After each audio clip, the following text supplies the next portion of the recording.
I mean, you know, happy to be here. Welcome to San Antonio, but equally as much, welcome to DC for the next few minutes. Thank you all for being here. It's been great to be back with IPW and seeing all the amazing things that are happening here with US Travel, of course with Brand USA, our good friend Chris Thompson is sitting in the front row. And the fact that you all are coming back to the United States and you're interested, you're engaged, and you're giving us the feedback that we need, good and bad, and we're focusing on ways in which we make travel to the United States much easier. You know, for Washington, D.C., the international market is extremely important. Only 7% of the visitation to Washington is international, but that's part of our goal. How do we continue to make a larger impact in terms of bringing more international visitors to the city?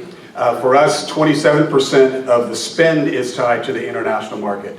So as you're looking at the slide, it really references the cities that we actually have representation today.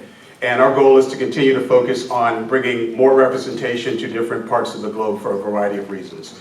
Working independently as an organization, working with Scott with Cruza Capital Region USA, and of course our friends with Brand USA in terms of marketing the US as a whole. What's going to make it easier for us is that my budget is actually growing, which is good news. I know, right? I know. So don't come up to me and ask me to buy an ad or anything like that. But I will tell you that with a larger budget, that means we will be more purposeful in terms of being out in the marketplace with our Chief Marketing Officer, Robin McLean, sitting in the front row, and her amazing team, Danielle Davis, our VP of Communications, and making sure that we're being more impactful in different markets. To me, a strong convention market is tied to a strong leisure market. So we know that if you all want to come, and if you're saying great things about Washington as a destination, we'll see larger returns of investment in terms of people coming to the city. The Tourism Recovery District, which is what it's called, is going to give me an additional $20.7 million.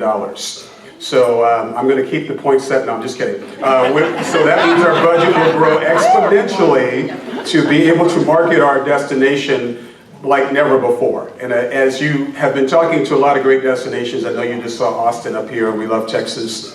The thing that they have that we don't have is that they have a state tourism organization that helps promote the destination. And our city has Washington and DC and Destination DC. So the bottom line for us is to be more impactful, to do more to promote our destination globally and domestically. And that includes destinations that we love Canada, we love Mexico, and equally as much we love the inbound overseas markets. So we're going to be focusing on a lot of things that perhaps we weren't being able to focus on before. Now, how many of you have not been to DC? I should not have asked that question, but all right. So that's a good sign, because the last time I saw more hands up, fortunately we had the pleasure of hosting IPW in 2017. How many of you were there? Rounds of applause if you were there. Noise, make some noise. So by us hosting IPW, it was an opportunity for us to see for ourselves and to showcase to you that have not been how uniquely different our destination is. I love monuments, I love memorials, I love museums, but as a destination we have more to offer, and that's the goal. And I think we had a chance to do that a few years ago, and for those of you who've been to the city. Now, we had this really crack reporter in Washington on the National Mall to kind of talk to the people, because the people are important, and ask questions about what they know about Washington, D.C. And fresh off the presses, we're going to share with you the information that we learned from folks that were in the city.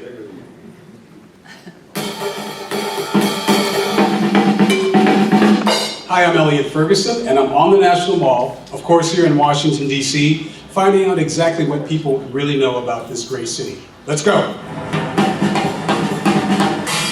Where are you ladies from? Kansas, Washington, Haymarket, Orange County. The Good Holland? Good Holland. What's the tallest building in Washington, D.C., or structure? I don't know. Named after a president of the United States. Washington Station. Named after a different president of the United States. I know. Washington Monument. Yeah. Washington Monument. Washington Monuments. You're really right. Right. How tall is it? I'm going to try to measure with the palm trees that sit in my front yard, Okay, 240 for a long I have no time. idea. which are 60 feet tall. 3,000 feet. That's 3,000? really, no, that's really tall. And Washington Monument seems much taller than that. 1,000. That's still tall. Yes. All the way to nowhere. All the way to nowhere. No, to go past. Oh, I like that. So 185. 400 something meters. I think it's still over 50 meters. Convert 550 feet into meters. It's 555 feet tall. Look at it. Let's check it out. That's pretty tall, isn't it? What's the name of the building in front of us? The Lincoln Memorial is featured on which bill? What's the half smoke? My guess would not be food related. Who was the 15th president of the United States? Kennedy?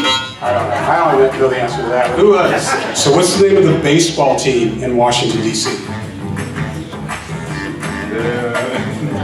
Washington Yankees. That's right. And what did the Nationals do a few years back? They won the World Series. High five. Come on. All right.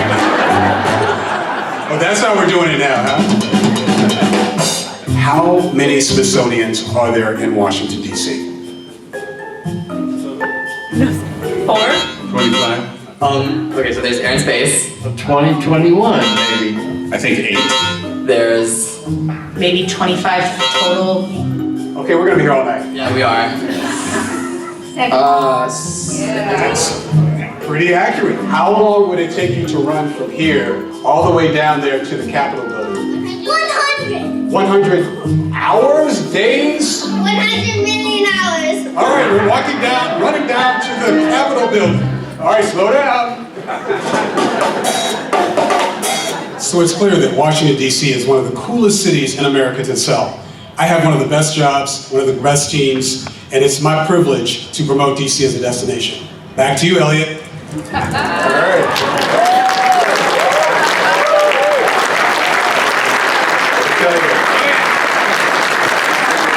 Give that guy a job in broadcast media. He was pretty darn good. And my team really loves me because they picked the hottest day in Washington for me to be out there with those kids. So, you know, we poke a lot of fun at the fact that there are so many misconceptions of Washington as a destination.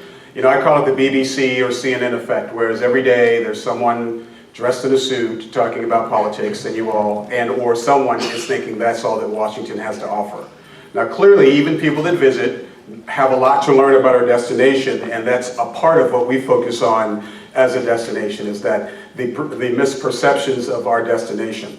As a whole, there are 25 free museums. How many Smithsonians? All right, you're paying attention, and that includes the zoo, which is also part of the Smithsonian and is free, but there are also 25 total that are in the city. So when you're talking about the value of coming to our destination and enjoying the National Gallery of Art, the Smithsonian's, the Holocaust Museum, Planet Word, and the list goes on and on. The thing I love the most about them is I love art galleries, I love sculptures, but no matter where you are, after you've seen the 20th sculpture, it's like, yeah, this is great, but can we see something else? People come to the city and they think we're going to do 5 museums in one day, and then they're 4 hours in one. And that's the uniqueness of the scene of museums in the city. The other thing that I appreciate about Washington is coming for those reasons, but also the signature events that take place in our city on a regular basis. Be it the DC Jazz Festival, which is coming up over Labor Day in Washington, D.C., which is a U.S. holiday, which means to the international market, this is a great time to come to the city because room rates are a lot less expensive. We are extremely excited that we're hosting World Pride in 2025. Shout out for that. And as a destination, thank you for the 12 people that did that. But as a destination, we're really excited about how we represent diversity, equity, and inclusion as a whole. So be it Jazz Festival, Restaurant Week, which actually will coincide with Jazz Festival this year, and other activities that are coming to the city. Folks always talk about the Cherry Blossom Festival. It starts our season It's the trees blooming, but there's also the 111-year anniversary of the gift from Japan to Washington, but there's also a festival itself that takes place thanks to the beautiful folks from Tokyo. Passport DC is one of my favorite events. It takes place in the month of May. So if you got time, get on the plane, go to Washington this weekend. Only in Washington, with the 180 embassies that we have there, 180 plus, on certain weekends, you are able to physically go into those institutions and be able to enjoy those embassies and enjoy the food, the culture of those destinations. And the thing that I love the most about it is that when you're in that embassy, you're actually in that country. So you can go to 5 embassies in one day in Washington for free and technically say you've visited 5 different countries. 4th of July is my favorite. It's coming up soon. It's one of the best fireworks in America, I can say that. And of course, one of the concerts, the concert on the National Mall, which is free, and so many other things in which you can see and enjoy in the city. Washington has 2 rivers, the Anacostia and the Potomac, or if you're from England, it's the Potomac. But we appreciate the fact that there's so many things you can see and do on the rivers in Washington, D.C., kayaking, boat cruises, and so many amazing things. In a city like Washington, where there's no building that's taller than 13 stories, the thing that I really appreciate the most is the fact that I'm actually heading to France later this week, is when the French laid out our city in the 1700s, it shares the same landscape as a city as beautiful as Paris, whereas not a lot of tall buildings, nothing taller than 13 stories, so if you're on a rooftop of a building, you'll be able to enjoy not only the city itself, but also the monuments that we talk about. As we talk about infrastructure in our city, there's 16 renovated hotels that are coming online, or new hotels that are coming into the city. 8 are brand new. The thing I like the most about the hotels that are coming into Washington is they're not just downtown, but they're in neighborhoods and places that perhaps didn't even exist when you were here, when you were in Washington in 2017. Hotels like the Pendry, the Salamander, the Waldorf Astoria, those are all less than 1 year old in Washington, D.C. So there's a mix of limited service and luxury brands and other types of properties in which we have in the city. The other thing that every city can boast, including the fact that we've been eating a lot of brisket, so I'm going to be doing crunches and running around to work off those calories, is the fact that we have an amazing culinary experience in Washington. Why? Because I'm saying so. But forget me if Michelin comes in and says to you that, hey, we want to recognize the culinary scene in your city, and they give you a Michelin guide, which is extremely important, then that makes a lot of sense for us. It makes my life a lot easier in terms of talking about the food scene for those that travel for a diversity of reasons, including a culinary experience. And rooftop dining is another new phenomenon in Washington, D.C. that I talked about earlier. You can see in the picture that's on the rooftop of one of the extraordinary restaurants in the city. Sports plays a huge role. You all have seen folks from the San Francisco Giants and other sports teams that are in the United States. We have our Washington Wizards here. That's our basketball team. And we are understanding the impact and the importance of travel and enjoying sporting events in the city. As a destination, we have the pleasure and privilege of hosting the Major League Soccer All-Star Weekend coming up very soon. And just recently announced last week, I met with Guru Sri Sri in Washington, D.C., World Cultural Festival, last held in India with over 3 million plus folks in the city and representing 150 countries. We'll be promoting that and being able to host that with programming from the Kennedy Center and a big event that will be taking place in the city.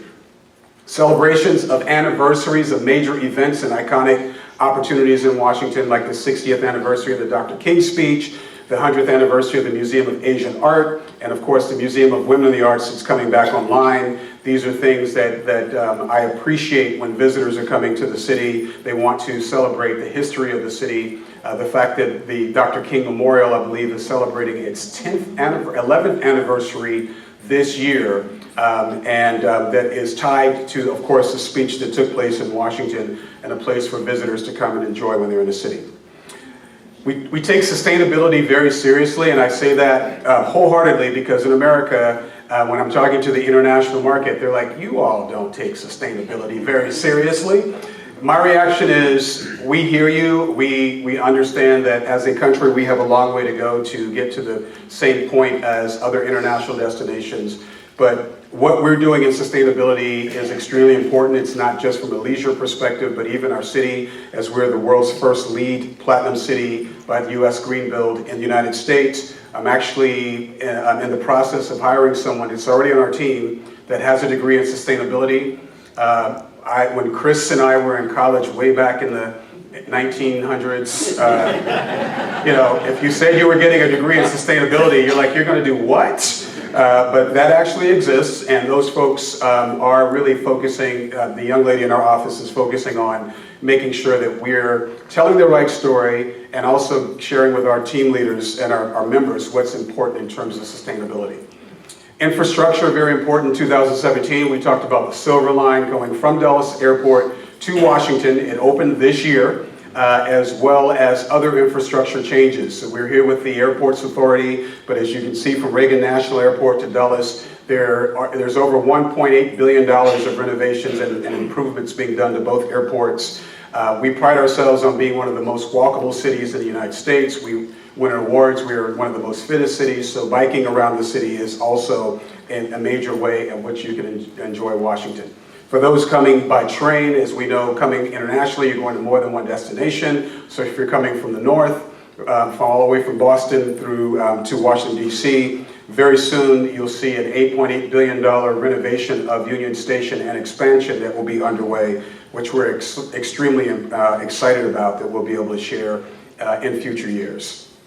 So as you can see, a lot of development happening in the city, things that we want you all to talk about. Again, talk about monuments, memorials, and museums, but talk about nightlife, theater, sports, outdoor activities, the culinary scene, things that really resonate with visitors that are coming to the United States and wanting to go to more than one city. The thing I appreciate the most about our website, washington.org, is that several people, even those that were on the mall, said we were planning to make DC a day trip, but after going to your website and reading about all the other things that are happening, be it a concert or a sporting event, we decided to stay longer in the city. And that's extremely important to us. So these key things, which there is a QR code, which is popping up with all this information. So I appreciate you taking pictures, but you'll be able to see for yourself by scanning the QR code, which has our contact information. Nicole Nussbaum, who is here in the back, that's running this presentation, that is our international communications person that focuses on all of your needs. So again, thank you to the U.S. Travel Association for hosting IPW, which has been extremely impactful for all of us, hopefully for you all as well as you've been traveling back to the United States. I'd be remiss if I don't recognize again Chris Thompson and his amazing team with Brand USA for what they do in representing our city. I'm leaving today to go to Frankfurt for the tail end of the IMEX show, which is the opposite of leisure. It's more meetings related, and Brand USA is there helping to promote the United States as a destination, as our individual cities are there as well. Again, thank you to the team from Destination DC, including our Senior Vice President of Tourism, Sports, and Visitor Services, Teresa Belpulsi, who's in the front row, who's getting a shout out by the guy sitting next to her. With that, I will entertain any questions that you all may have about Washington, things you may have learned, things that you may have experienced when you were in our city in the past. Yes, ma'am, if you tell us who you are as well. Hi, I'm Megan from New Zealand. You talked about Passport DC in May. Does that